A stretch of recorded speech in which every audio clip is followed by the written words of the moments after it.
Secara bahasa, Islam itu punya beberapa arti.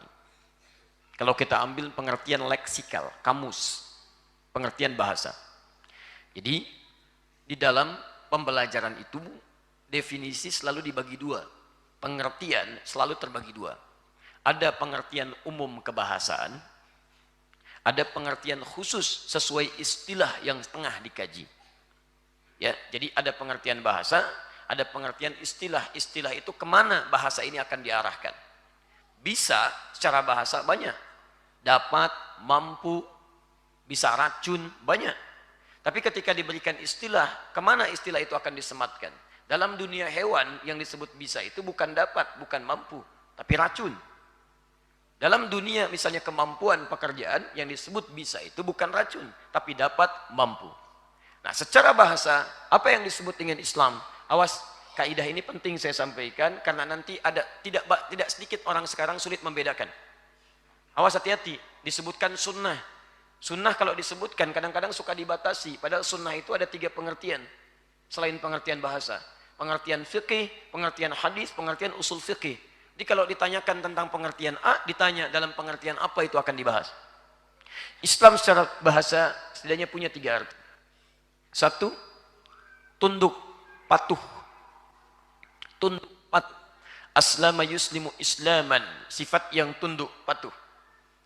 Islam, kenapa disebut Islam? Orangnya disebut Muslim, karena seseorang kalau sudah masuk Islam, maka dia berikrar untuk patuh dan tunduk pada ketentuan Allah Subhanahu wa Ta'ala.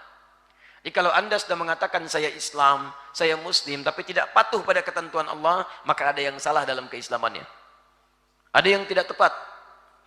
Karena itu nanti kita akan lihat ketika Allah menyebutkan tentang Islam, Nabi menafsirkan Islam, maka di situ akan berbentuk ujian-ujian kepatuhan kita kepada Allah Subhanahu wa Ta'ala. Nanti kita akan lihat. Jadi kalau Anda mengatakan Islam, nanti akan diuji oleh Allah, diterangkan oleh Nabi ujiannya. Ini Islam itu begini, begini, begini, begini. Kalau Anda tidak mau mengerjakannya, maka belum sempurna keislamannya. Baik. 2, Islam bisa diartikan sesuatu yang menghadirkan kedamaian, tenang, nyaman. Jadi kalau Anda sudah berislam sampai dengan hari ini, tapi mohon maaf, belum mendapatkan ketentraman, kedamaian, ketenangan, ada yang belum sempurna dalam keislaman kita. Nanti ada kaitan dengan yang pertama. Kalau Anda bisa patuh kepada Allah, mengerjakan semua tuntunannya, maka akan melahirkan bagian kedua. Tenang, damai, tentram. Tenang dalam kegelisahan dunia, damai dalam urusan dunia, dan bahagia dalam urusan akhirat. Nanti kita akan lihat. Jadi kalau Anda belum bisa mendapatkan ketenangan, kedamaian, kenyamanan, mungkin kepatuhan kita kepada Allah itu yang kurang. Bukan Anda kurang hebat, sehingga belum mencapai apa yang Anda harapkan dalam urusan dunia. Anda tingkat pendidikan sudah tinggi, kemampuan hebat, tapi kenapa nggak dapat-dapat? Mungkin bukan karena kurang hebat, Anda kurang patuh dengan Allah. Yang punya rezeki kan Allah. Yang punya kemudahan Allah, yang punya kenyamanan Allah, yang punya ketenangan Allah.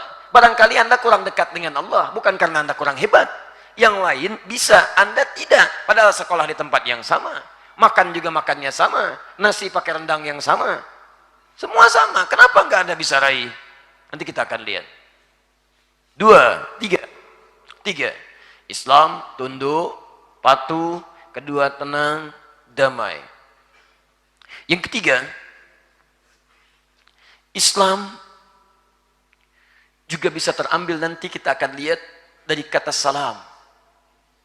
Kebahagiaan tertinggi yang diraih. Kebahagiaan tertinggi yang diraih. Jaminan kebahagiaan.